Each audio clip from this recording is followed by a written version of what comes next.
এখনও পাননি বাংলার বাড়ি প্রকল্পের দ্বিতীয় কিস্তির 60,000 টাকা, আপনি সেই টাকা পাবেন কি না এটা নিয়ে আপনি চিন্তার মধ্যে আছেন? তো চিন্তার কোনো বিষয় নেই। আপনি যদি সরকারি নিয়ম মতো লিন্টন পর্যন্ত কাজ করে থাকেন, আপনার বাড়িতে যদি সার্ভের টিম আসে আপনার ঘর ছবি তুলে নিয়ে যায় এবং আপনার যদি ব্যাঙ্ক ডিটেলস ঠিকঠাক থাকে, আপনি কিন্তু অবশ্যই টাকা পাবেন। তো এখন আপনার মনে একটাই কোশ্চেন, এতদিন ধরে টাকা ছাড়ছে, আমার কেন টাকা ঢুকছে না এখনও? টাকা ঢোকার প্রক্রিয়া কিন্তু শেষ হয়নি। এখনও বাংলার বাড়ি প্রকল্পের দ্বিতীয় কিস্তির টাকা দিকে দিকে ঢুকছে।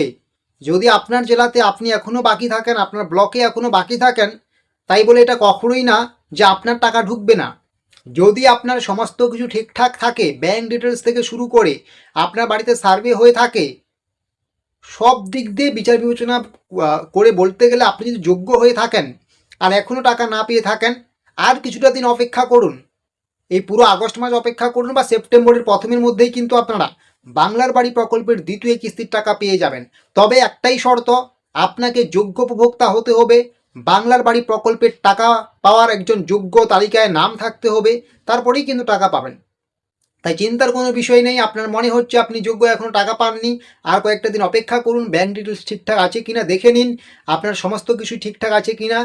যদি দেখান যে সব কিছুই আপনার ঠিকঠাক আছে, চুপচাপ থাকুন, আপনারা কিন্তু টাকা পেয়ে যাবেন। তারপরেও যদি সেপ্টেম্বরের প্রথম দিকের মধ্যেও যদি না পান, তাহলে কিন্তু অবশ্যই আপনারা একবার আপনার ভিডিও অফিস বা ব্লক অফিস ভিজিট করতে পারেন। তো এইরকমের ছোটো বড়ো তথ্য বা আপডেটসগুলো পাওয়ার জন্য ডিজিটাল এক্সপ্রেস অফিসিয়াল ইউটিউব চ্যানেলটিকে সাবস্ক্রাইব করে নিন।